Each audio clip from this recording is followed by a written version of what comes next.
Hi guys, I hope you're well. So today I just want to talk about what's going on in the planet today.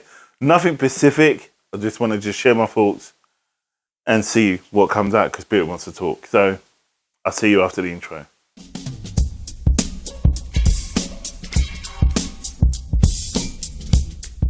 Hi guys, welcome back. My name is Matt. I'm from Carnal Calestics, where we learn together and we grow together in the sight of God. Oh my days, it feels like I haven't said that in a long time. So anyway, what I want to share with you today is just talk about obviously the different things that have been going on probably around the world, spiritually, emotionally, physically, and all this stuff. I know we are going through a really, really, really hard time. We just buried Queen Elizabeth II. We have a new king, King Charles III. Annika Lansbury's just passed away. Robert Coltrane's just passed away. All these things seem to be happening quick successions. Now, obviously, before social media has made this possible really quickly, and the other thing, obviously, what's been going on is the threat of another war with Russia and Ukraine. England get involved, NATO, and all the rest of the stuff. It feels like a big playground. It really does. A scary one, but a big one. What can I say? There's many things to try and unpack, to be honest. And I don't know what Spirit wants me to talk about and how they want me to put this together. So it might be a pile of mash. But I do feel that I don't think this should be political. I don't feel this should be, I think it's just about hope. Don't give up on hope. Always remember that you are the writer of your own universe. You are the writer of your own future. Yes, we have God guiding us, but He's giving you your pen.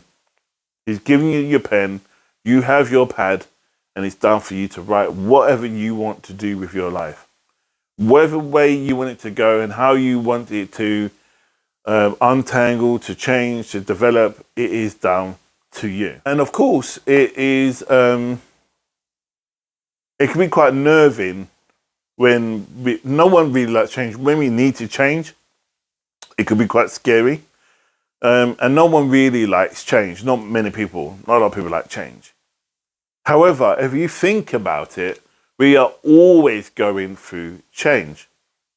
For example, I know this is really minute in regards to probably you get a new job, you having a new partner, you losing your partner, you losing your job, and so on, or you moving to another country.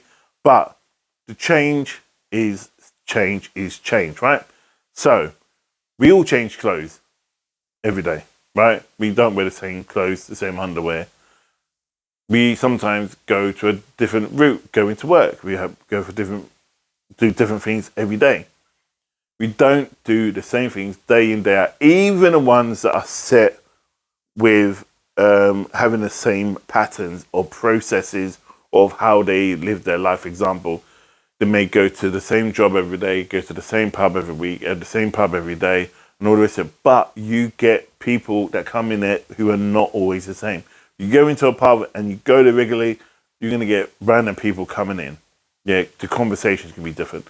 So if you can understand and accept that change is inevitable and will happen and is good, then you can embrace your change in your life. Yeah. Even if you was at home and then you was just trying to shut yourself off from everyone, you don't always eat the same time, the same place, and the rest of it, you do eat differently, you do act differently. Different things maybe on the box and all the rest of it. But change does happen. And I remember when I was talking to a friend of mine, and they were talking about when they were at work that they were talking about they're saying about performance, and they said they normally deal with processes and it's very loose in how they work, but we get the job done. But now they're measuring it how to do the job, and I go, reality is that everything gets measured anyway. Yeah. And every job you do, you don't just go there, turn up and not do anything. You get measured one way or another. Everyone has targets at work, whether they're in front and open or whether they're hidden, they're still targets because someone's paying for you to be there, so they have to make it justified. So targets isn't necessarily bad. What you do with it, or what they do with it, is a different kettle of fish. So I said that I know it may have changed, or it may be more open and more focused upon, and under a microphone, under a magnifying glass more, so it's been viewed more. But within that microscopic view, we can grow into something powerful. You know, in the time of adversity is when we show up and show out. We grow, we flow, and we get into a bigger place in ourselves when we are backed into a corner. You know, and for me, when I get backed into a corner and there's enemies and so on and so forth, I know, like in Psalm 23, you know, God prepares a table before me in the presence of my enemies. My enemies can come, they can go, they can stay, they can criticize, they can do what the hell they want. Really, I don't trust many people. In fact, I don't trust anybody, to be fair. When I say trust, it's that I don't talk to them. I mean, it's just that I know there's a possibility they may turn. Yeah. But I'm still close to them. And it sounds really bad when I say the word trust, is that I don't trust anybody. It's like I love and care for people, but I'm aware that not everyone's going to always be there for you or for me. So in essence, it's like when I want to do something, I'm going and I'll go and do it myself without kind of running it past people. And in that sense, that whether land on my doorstep, whatever I do, I make sure I try to live and honor my upbringing, my beliefs, and what faith I have in the Almighty, because I want to be whatever I do, I want to be His greatest servant. That is my goal. That I'm always serving Him and making sure that I'm the best servant I could be. Not comparing me against anybody, because everyone's process is different. I don't try to be a better servant than like the Pope or a Imam.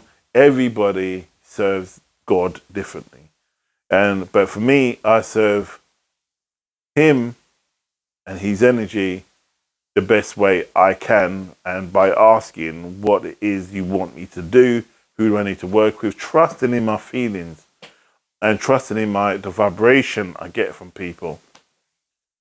And many times people go, "Oh, I got it wrong," but I don't believe I did, or I do, because at that time, this is where He wanted me to be.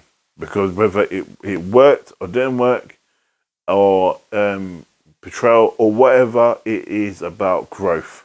It is everything that exists is about growth.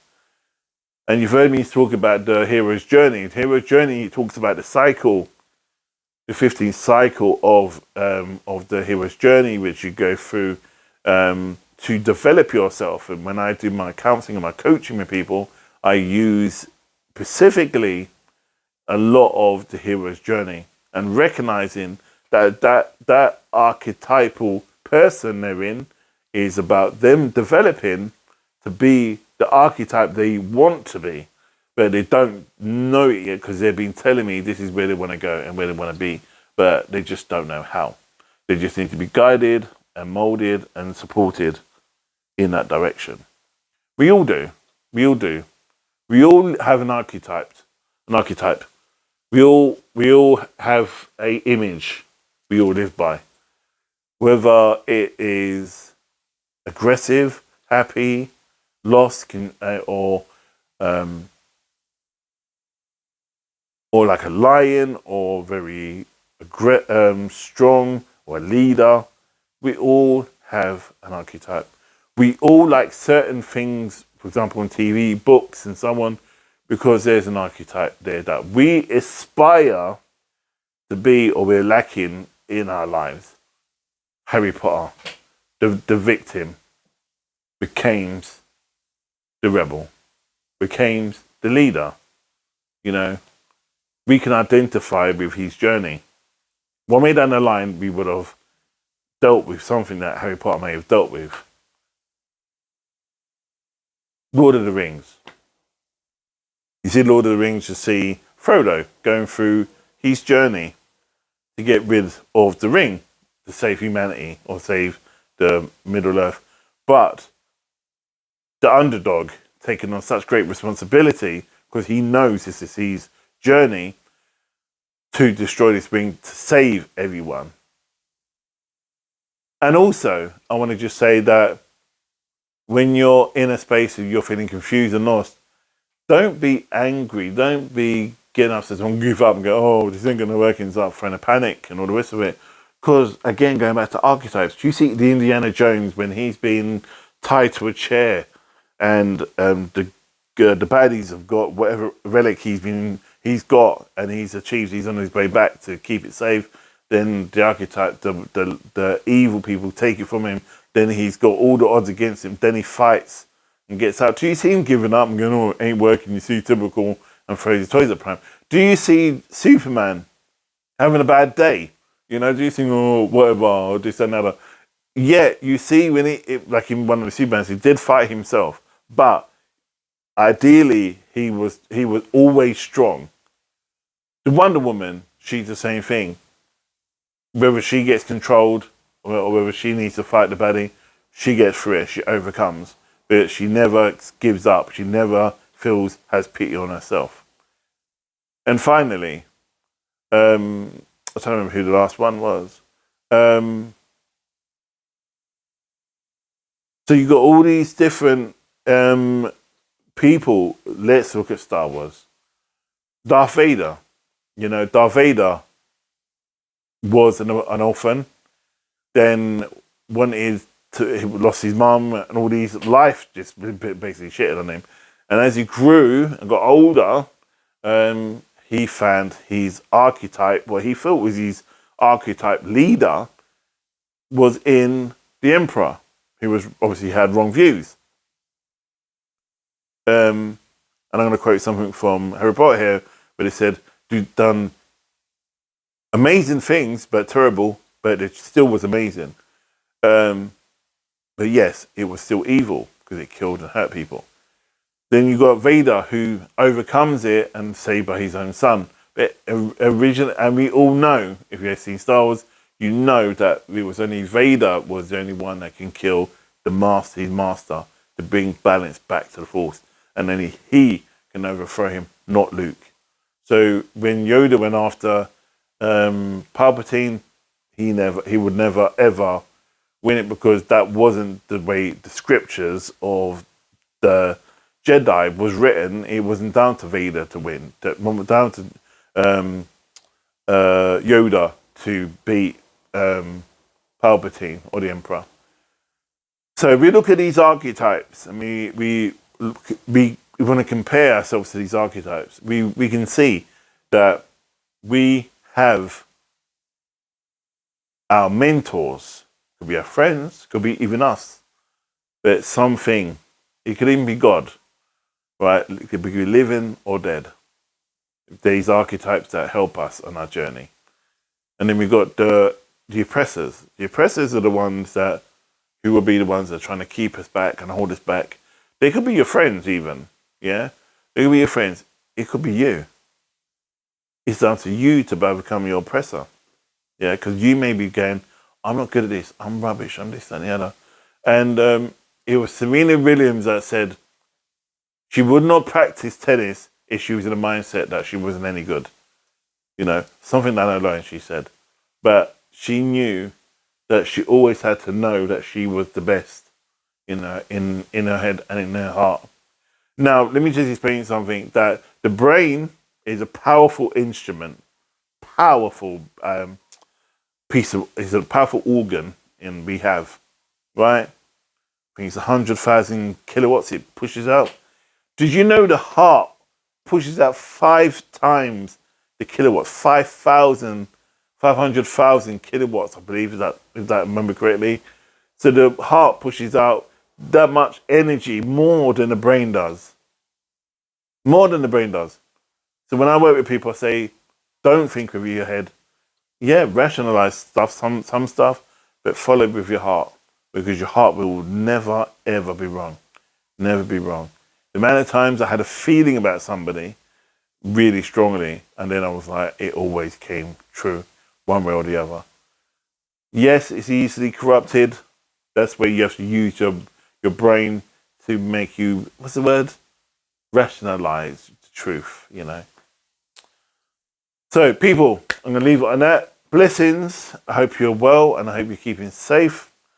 I just wanted to put a video down. Spirit was asking me to say something, so I thought I'll put it out there. And I hope we'll meet up and speak soon. Blessings, and I'll see you on the next video. Look after yourself. God bless, and namaste.